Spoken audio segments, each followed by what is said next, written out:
कि जब हम अनपढ़ थे तो हम गांव में रहते थे। जब हम अनपढ़ थे तो हम गांव में रहते थे। हम पढ़े लिखे हो गए तो तनाव में रहते हैं। अच्छा। जब हम अनपढ़ थे तो हम गांव में तो रहते अंधेरे में रहते थे। बिजली नहीं होती थी उस वक्त, महसूस करिएगा अगली पंक्ति पर। जब हम अनपढ़ थे तो अंधेरे में रहते थे।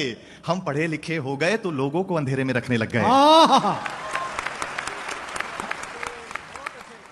जब हम अनपढ़ थे तो अपनों के लिए जीते थे, परिवार ही सब कुछ होता था।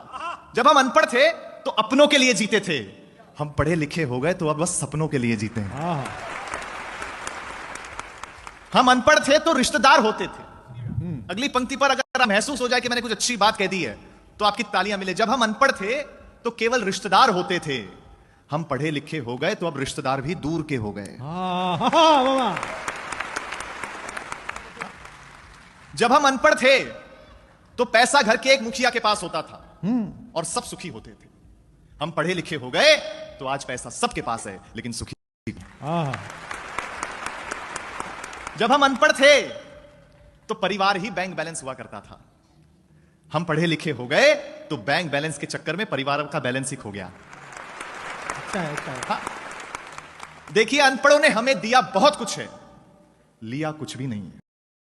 आपका ध्यान चाहता हूं, अनपढ़ों ने हमें दिया बहुत कुछ है, लिया कुछ भी नहीं है। हम वो आखिरी पीढ़ी हैं साहब जिनकी माओ का सोशल मीडिया पे अकाउंट ही नहीं है।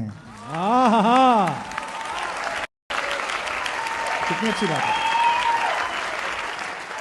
अंतिम दो पंक्तियां कह करके आपसे विदा चाहता हूं। आपको लगे अगर रोहित शर्मा ने अच्छी ओपनिंग कर दी हो तो मुझे तालियों से विदा कर देना कि जहां हर इंसान भोला है, मन का सच्चा है, दिल साफ है।